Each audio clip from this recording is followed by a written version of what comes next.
Welcome to YouTube channel guys. आज के market के रिगार्डिंग वीडियो बनाया था। आई होप आप सब लोगों ने देखा होगा। जो व्यू था मार्केट पे, टचवुड काफी ठीक जा रहा है, ट्रेड्स भी ठीक जा रहे हैं। अब एक बार के डिस्कस करते हैं क्या क्या डेटा है, क्या सिनेरियो है, किन किन चीज़ों पे ध्यान देना है। ओके, तो देखिए सबसे पहले जिस स्टेटमेंट की कल हमने बात की थी कि जो यूक्रेन के प्रेसिडेंट हैं जेलेंस्की साहब, उन्होंने जो बोला कि नाटो की मेंबरशिप नहीं चाहिए, देर से ही पर सही समझ आई उन्हें कि क्या करना चाहिए। मार्केट उसके बाद अच्छे मोमेंटम में आए। और देखिए बेस्ट बात क्या है कि इस टाइम पे पूरे दुनिया के मार्केट मोमेंटम में आ रहे हैं, हमारा अकेला मार्केट आ नहीं रहा है। ओके, अब हो क्या रहा है। ओके, तो उस वजह से जो मार्केट बहुत ज्यादा पिटे थे, जिनको सबसे ज्यादा इम्पैक्ट था, वो ज्यादा मोमेंटम में है। कौन से हैं वो मार्केट? आप डेक्स देखिए, ऑलमोस्ट 8% अप अभी। ये इंडेक्स है, ये इंडेक्स है, 8% का रन है। तो बहुत ही जबरदस्त रन आ रहा है इंडेक्स में। और आप ये देखेंगे तो जिस लेवल से ओपन हुआ है वहां से कॉन्टिन्यूसली कॉन्टिन्यूसली वहां से बाइंग चल रही है। तो बहुत ही जबरदस्त अपू मार्केट में आया है। ओके, यहाँ पे आते हैं डाउ जोन्स पे। बहुत शानदार अपू डाउ जोन्स में भी। नेस्डेक 3% ऊपर जाके बंद हुआ है, डॉलर इंडेक्स कूल ऑफ हुआ है, चीजें ठीक होती दिख रही हैं। ज्यादा अच्छी पिक्चर कहां से मिलेगी? जैसा मैं हमेशा बोलता हूँ, क्रूड से और गोल्ड से। क्रूड 7% डाउन है और गोल्ड 3% डाउन है। ये तो बात हो गई वर्ल्ड मार्केट की। बहुत अच्छा चल रहा है, सब कुछ ठीक है। अगर हमारा एसजीएक्स निफ्टी देखेंगे तो इनके बेसिस पे वो भी आई थिंक अच्छा खासा प्लस ही होना चाहिए। 568 almost 200 point plus SGX Nifty भी दिख रहा है। ओके, अब आ जाते हैं क्या करना चाहिए उस पे। देखिए अगर हमारे मार्केट डाउ और बाकी मार्केट्स को देखेंगे तो ये समझ में आ रहा है कि जो 3 मार्च की कैंडल थी उसको कहीं ना कहीं उसके लोअर एंड को कुछ मार्केट टच कर रहे हैं या कुछ पेनिट्रेट करने की कोशिश कर रहे हैं। तो ये समझ आ रहा है कि हो सकता है कल हम एक बार के लिए 16,500 600 के बीच में रहें या वहां तक का लेवल तो टच करें, एज पर सिनेरियो। लेकिन देखिए ये सारी चीजें किस चीज पे बेस्ड है? ये सारी चीजें बेस्ड है कि एक पॉजिटिव स्टेटमेंट आया यूक्रेन की वजह से, उस चीजों की वजह से हो रहा है। अगर अभी फिर एक और नेगेटिव स्टेटमेंट आ जाता है तो गिरने में भी टाइम नहीं लगाएगा। इसलिए आप लोगों को क्या करना है, बहुत ही सोच समझ के अपनी पोजीशंस बनानी है।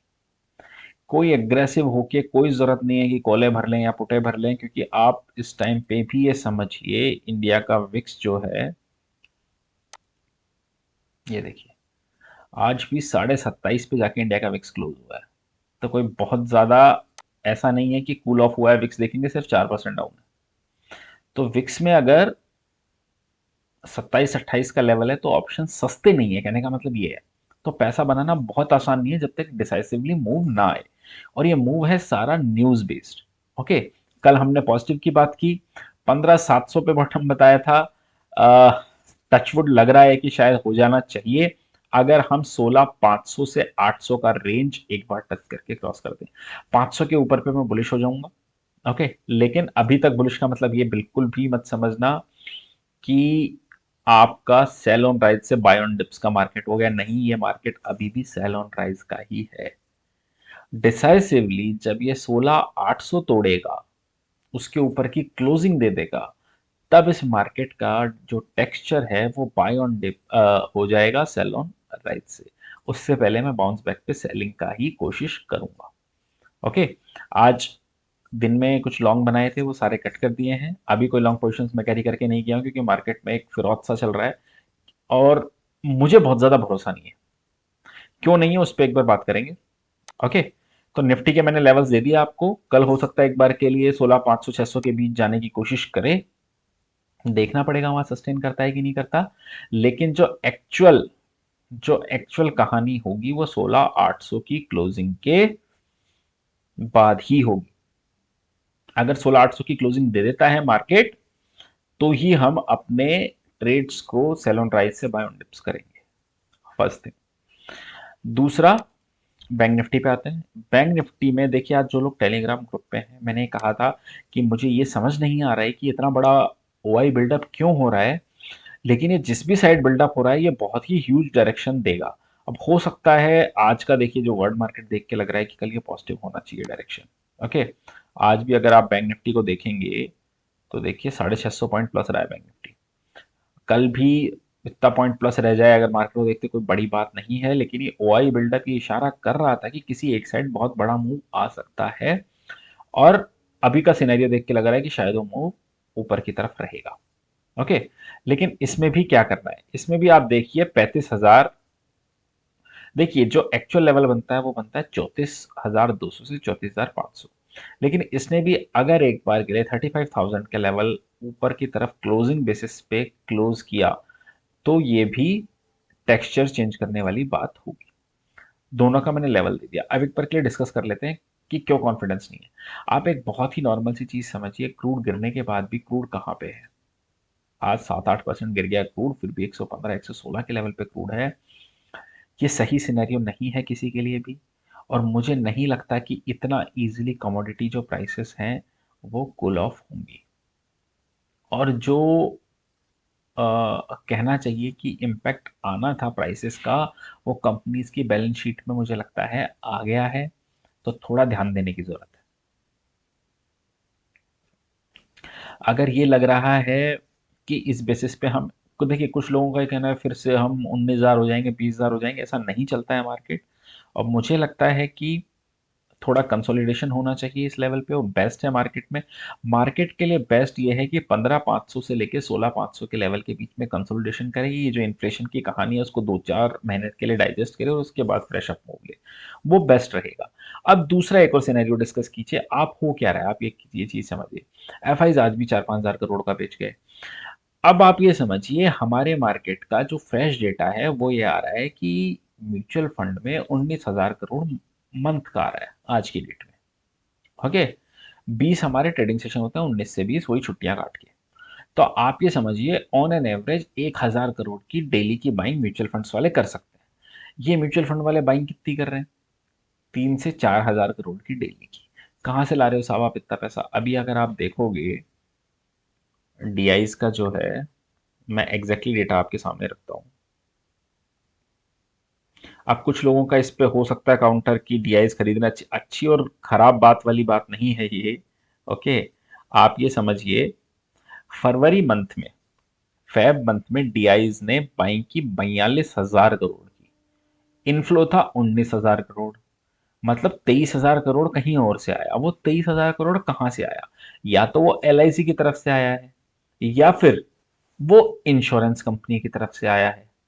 ओके, इस मंथ में 28,000 करोड़ का माल खरीद चुके हैं। फिर से इनफ्लो कितना है? 19,000 करोड़। जनवरी में 22,000 करोड़, दिसंबर में 31,000 करोड़, नवंबर में 30,000 करोड़। तो इतना तो डीआईएस के पास पैसा ही नहीं है जितना वो खरीदे जा रहे हैं। ओके, तो या तो एलआईसी डाल रहा है या फिर इंश्योरेंस वाले डाल रहे हैं। अब देखने वाली चीज ये है कि अगर एलआईसी डाल रहा है तो एलआईसी का आईपीओ भी आना है। अब देखिए इसमें कई कैच हो सकते हैं ऐसे टाइप में मार्केट में। क्या कैच हो सकते हैं आप ये समझिए। गवर्नमेंट को एलआईसी जैसा बड़ा आईपीओ लाना है, और अगर उसको सक्सेस कराना है तो गवर्नमेंट को कहीं पे भी ये नहीं दिखाना चाहेगी कि मार्केट का जो टेक्सचर है वो वीक हो रहा है। ओके, अगर उसे इतना बड़ा पैसा मार्केट से निकालना है तो मार्केट को बहुत ही स्ट्रांग हैंड पे रहना चाहिए। तो हो सकता है ये कोई बहुत बड़ी बात नहीं है कि एलआईसी के आईपीओ से पहले ये ऊपर से इंस्ट्रक्शंस हों। ओके, ये कभी भी रिटर्न वाले इंस्ट्रक्शंस नहीं होते हैं। ओके, ऊपर से इंस्ट्रक्शंस हो कि साहब इंश्योरेंस वालों और एलआईसी वालों आप खरीदो और मार्केट को वीक मत होने दो। क्योंकि जिस हिसाब की सेलिंग एफआईज की है, मार्केट मतलब क्रैश हो सकता था अगर डीआईआईज और डीआईज का मतलब जो इंश्योरेंस और एलआईसी वाले अगर परचेज नहीं करते तो। ओके, सो देखने वाली बात यहाँ पे ये आएगी, क्यों मैं इस बात पे और एम्फेसाइज कर रहा हूँ, देखने वाली बात यहाँ ये आएगी कि जब एलआईसी का आईपीओ हो जाता है, जब एलआईसी का आईपीओ ओवर हो जाता है, तब क्या डीआईज इतना ही परचेज करते हैं या वो अपना पैसा बाहर निकालते हैं? ये एक डाउट मेरे दिमाग में अभी भी है। ओके, कि अगर एलआईसी का आईपीओ पूरा होने के बाद में वो पैसा विड्रॉ करते हैं और साथ में कंट्रीब्यूट करते हैं एफआईज के, तो सिचुएशन खराब हो सकती है। तो बेटर क्या है, हम वेट एंड वॉच की सिचुएशंस में रहें और लेवल्स को फॉलो करें। ओके, अब आ जाते हैं डेटा पे। डेटा देखिए आज पॉजिटिव बन के आया है, इंडेक्स में लॉन्ग लेके गए हैं 6000 कॉन्ट्रैक्ट्स करीब के, शॉर्ट अनवाइंड किए हैं, स्टॉक में लॉन्ग और शॉर्ट दोनों ही अनवाइंड किए हैं, लेकिन ऑप्शंस का डेटा अच्छा है, कॉल लेके नहीं गए, 30,000 कॉल्स अनवाइंड, तो कॉल शॉर्ट भी नहीं करके गए, कोई कॉल शॉर्टिंग का डेटा नहीं है। पुट लेके गए, पुट भी बिल्कुल लेके नहीं गए, लेकिन अच्छा डेटा क्या है, पुट शॉर्ट करके जरूर गए हैं, तो ये पॉजिटिव डेटा है। अब एक बार के लिए दो स्टॉक देख लेते हैं। एक one of my favourite Delta Corp, काफी टाइम से बता रहा हूँ स्टॉक अच्छा चल भी रहा है। आज स्टॉक ने क्या किया है, आज आप ये देखिए एक डाउनवर्ड ट्रेंड में स्टॉक चल रहा था, और आज अगर आप सारे एडजॉइनिंग हाइज को टच करोगे तो समझ में आएगा कि आज उससे ऊपर की क्लोजिंग है। देखिए स्टॉक बहुत टाइम से कंसोलिडेट कर रहा है, ऑलमोस्ट 6 महीने से इसी रेंज में स्टॉक चल रहा है। आप एक चीज ध्यान रखिए, मैं आपको ये चार्ट दिखाता हूँ। जिस दिन ये स्टॉक 308 की क्लोजिंग देगा, इसका डायरेक्ट टारगेट बनेगा 350 से 360 का। तो इस स्टॉक पे आप लोगों को ध्यान देना है। Okay, Tata motor second stock है, टाटा मोटर। अब टाटा मोटर में देखिए आज क्या हुआ है, नीचे के लेवल पे आया, एक इंडिसाइसिव कैंडल, ऊपर का ब्रेकआउट। अब हो ये सकता है कि जो गैप फिल हुआ है इसको फिल करने की कोशिश की जाए, इस गैप को, और एक बार के लिए 412 से 415 का लेवल ये स्टॉक टच कर सकता है। तो उस पर आप लोगों को ध्यान देना है। मैंने सारी चीजें, सेंटीमेंट क्या हो सकता है, क्या प्रोबेबिलिटीज है मार्केट में, शेयर कर दिया है। बहुत ध्यान से ट्रेड कीजिएगा इस मार्केट में। आई होप आप सब लोगों को वीडियो अच्छा लगा होगा, अच्छा लगा है तो लाइक कमेंट शेयर कर दिएगा। Thank you for watching.